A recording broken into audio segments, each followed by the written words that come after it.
বলল, আহারে বিয়ে করলাম কত কষ্ট করে, বউ আমার ঘরে ঘুমায় না, বিভিন্ন জায়গায় তাবিজ নিলে বিভিন্ন হুজুরের কাছে গেল, আটরশি গেল, ফুরফুরা গেল, চরমনায় গেল, মাছ ভান্ডারে গেল, কত জায়গায় যে তাবিজ নিয়ে আসলো, পানি পড়া নিয়ে আসলো, না কোনো তাবিজই কাজ হইল না। হঠাৎ করে আমার কাছ থেকে একটা তাবিজ নিয়েছে। কার কাছ থেকে? তাবিজ করে দিছি, বললাম এইটা বালিশের নিচেই রেখে দিবা, ওই রাত্রি ঘরে এসে শুয়েছে। ও খুশি খুশি রে, ওই রাত্রি ঘরে এসে শুয়েছে। সকালবেলা গোসল মোসল করি বাজারে চলে গেছে তাড়াতাড়ি এনে, যে বাজার কদম তলাতে কায়দা মতো বড় বড় মাছ, চিংড়ে, ওই যে আপনার কি বাড্ডা চিংড়ি মিংড়ি সব কিনেছে, গোস্ত কিনেছে। স্ত্রীর বলছে রান্ধো, ঘা দিয়ে রান্ধো, কইছি রান্ধো। বলছে এত রান্ধবো কে জন্য? রান্ধো, কাজ আছে। কিসের কাজ আছে বলা লাগবে? আমি আমাদের কবির বিন সামাদ ভাইয়ের দাওয়াত করেছি। কেন? আছে ঘটনা আছে, তোমার বলবো না, তার দাওয়াত করে খাওয়াবো, এই জন্য এই বাজার করে আনিছি, সব রান্ধো। কয় এত বাজার কে জন্য? একজনের খাওয়ানোর জন্য। কেন এত বাজার? কয় একজনের খাওয়ানোর জন্যই তো না রে, আমার যে কি উপকার করেছে যদি তুমি বুঝতে তাহলে জিজ্ঞেস করতে না। বলছে তালি বলা লাগবে না, বললি রানবো না। বলছে আমি কবির ভাইয়ের দাওয়াত করেছি, তুমি রান্ধো, আমি খাওয়াবো। আমারও বলে রেখেছে ভাই দুপুরে বেলা আমার বাড়ি এসে কষবেন, আর হুজুরা দাওয়াত পালি তো আর কোনো কথা নেই, কি টাকা দুটো কম দেন, অসুবিধা নেই, খাওয়াটা যেন ভালো হয়। এই দাওয়াত পাওয়ার পরে আমিও তো রেডি। ভাই এখন বোর কাছে বিপদে পড়ে গেছে, ঘটনা না বললে রানবে না, রান্না করবে না। এবার ভাই বলছে দেখো আমি এই জন্য রান্না করতে বলছি যে কবির বিন সামাদ আমার কাছে অত্যন্ত গুরুত্বপূর্ণ, কারণ আমি তোমার আমার ঘরে শোয়ানোর জন্য কত জায়গায় গেলাম, আটরশি গেলাম, ফুরফুরা গেলাম, চরমনা গেলাম, মাছ ভান্ডারি গেলাম রে, কত মাজারে গেলাম, শাহজালালের মাজারে গেলাম, খানজাহানের মাজারে গেলাম, কত জায়গা থেকে দোয়া করে আসলাম, তাবিজ নিয়ে আসলাম। কারোর তাবিজি তুমি আমার ঘরে আসনি, আমার তাবিজি তুমি, আমি কবির বিন সামাদ ভাইয়ের কাছ থেকে যেদিন তাবিজ নিয়ে আইছি ওই রাত্রি তুমি আমার ঘরে এসে শুইছাও গো, এই জন্য কবির ভাইয়ের আমি দাওয়াত করে খাওয়াবো। বলছে এই ঘটনা? বলছে এই ঘটনা মানে ছোটখাটো ঘটনা? বলছে আসলে আমি কারোর তাবিজই আসিনি। বলছে তাহলে? বলছে গতকালকে আমি যে ঘরে ঘুমাই সয়াবিন তেলের দাম বেড়ে গেছে বলে ওই ঘরে শিং কেটেছে, চোরে শিং কেটে একটা একটা করে সব নিয়ে গেছে। সয়াবিন তেলের বোতল তো নিয়েছে, সাথে টাকা পয়সা, সোনা দানা গয়না গাটি যা ছিল সব নিয়ে যাওয়া হয়ে গেছে। বাকি ছিলাম শুধু আমি।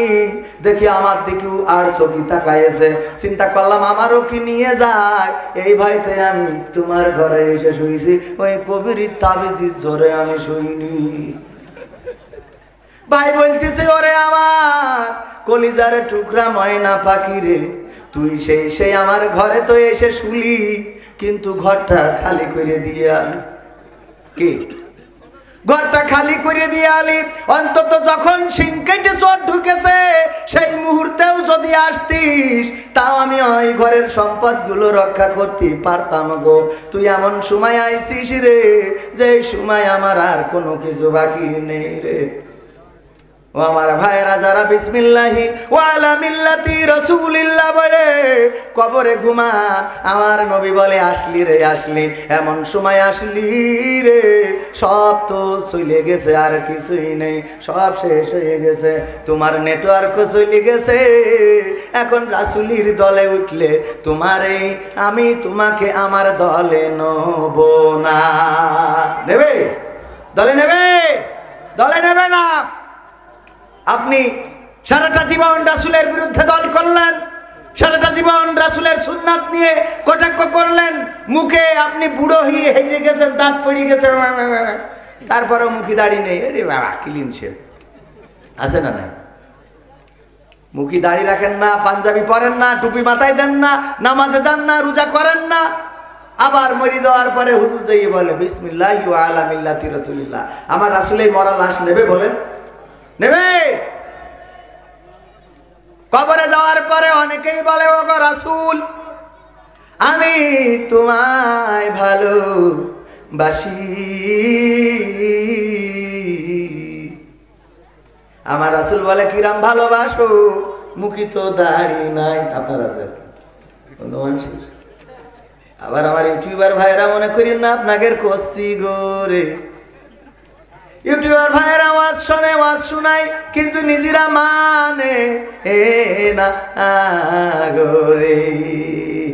কি আমাদের মাইকালা ভাইদের মতো কত ওয়াজ শোনে, কত জায়গায়, আপনারা না অন্য জায়গায়, কত ওয়াজ শোনে, কত জায়গায় যায়।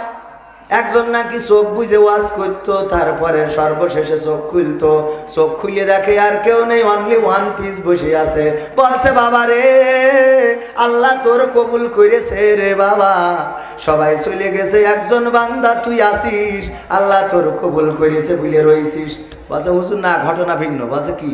বলছে ওই মাইকটা নোয়ার জন্য বসে রয়েছে, আমি মাইক আলা, তা না হলে যা করেছেন তা আমি চলে যেতাম এত। ভাইরা আমার, এই জন্য ওয়াজ শুনবেন, আমল করবেন। আর আমরা যারা বলি তাদেরও আমল করার দরকার আছে না নাই?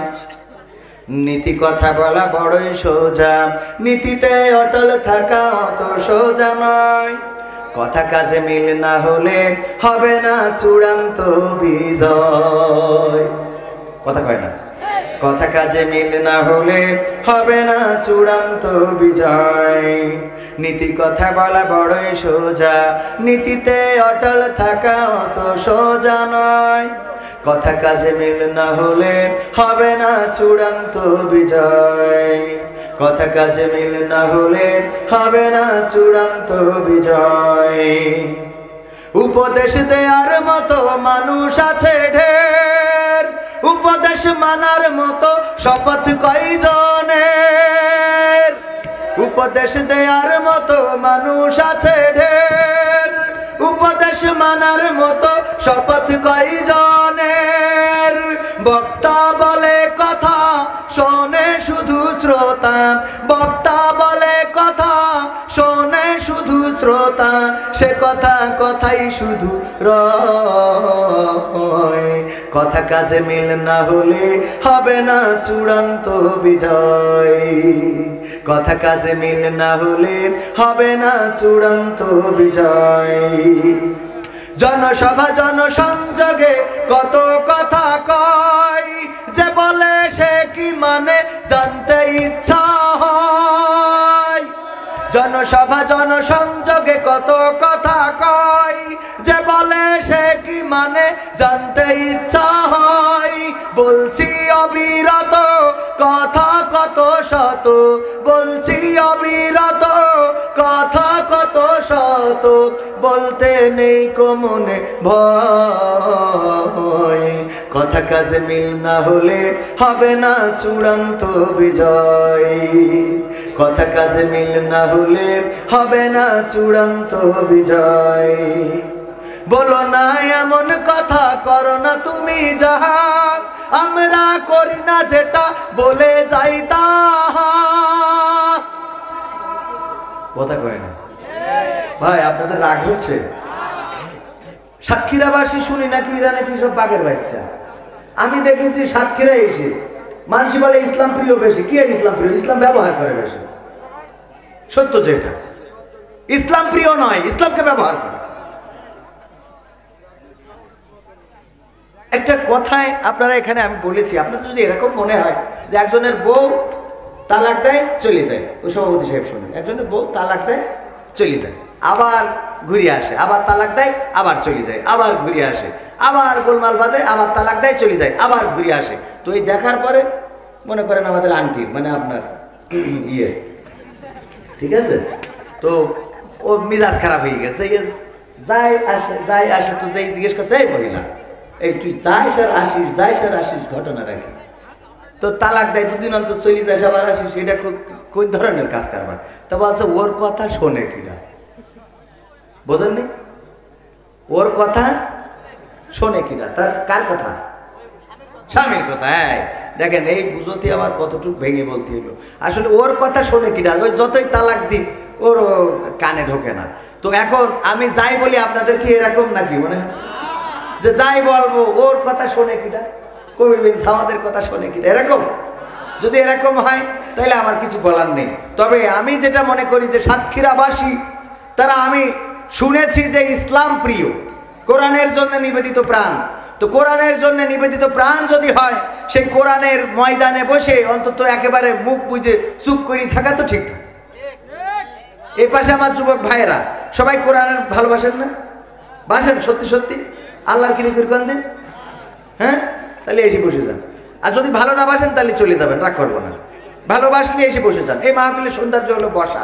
আমি বসতে বলি না, কারণ প্রায় জায়গায় যেয়ে দেখি মাহফিল ফ্লাপ আছে, এখানে ফ্লাপ নেই, কারণ আমি একটু আগে উঠে ফেলেছি। আসছে মানুষ, আস্তে আস্তে আসতেছে। সবাই বসে যেতে হবে। কোরআনের মাহফিলে বসলে সোয়াব না গুনাহ হবে, লাভ না ক্ষতি হবে? তো লাভ যদি হয়, আমরা লাভটা যদি না বুঝি তাইলে আর কিছু করার কি হবে বেঁচে থেকে? আইনুদ্দিন আল আজাদ ভাইয়ের গেট আপ না, একটা আজাদ ভাইয়ের গান গাবো কিনা? কি হবে বেঁচে থেকে অযথা বিদ্যা শিখে যদি না গড়তে পারি শোষণবিহীন সমাজটাকে? কি হবে বেঁচে থেকে? কি হবে ছাত্র সেজে চুমু খেয়ে সনদ খানা যদি হয় বিদ্যালয়টা পরিমণিদের আড্ডাখানা? কি হবে ছাত্র সেজে চুমু খেয়ে সনদ খানা যদি হয় বিদ্যালয়টা মুরাদ হাসানদের আড্ডাখানা? এর চেয়ে মরাই ভালো, দেশ ছেড়ে যাওয়াই ভালো। এর চেয়ে মরাই ভালো, দেশ ছেড়ে যাওয়াই ভালো। কি হবে ধোঁকা দিয়ে বিবেকটাকে? কি হবে বেঁচে থেকে অযথা বিদ্যা শিখে যদি না গড়তে পারি শোষণবিহীন সমাজটাকে? কি হবে বেঁচে থেকে? কি হবে যুবক নাম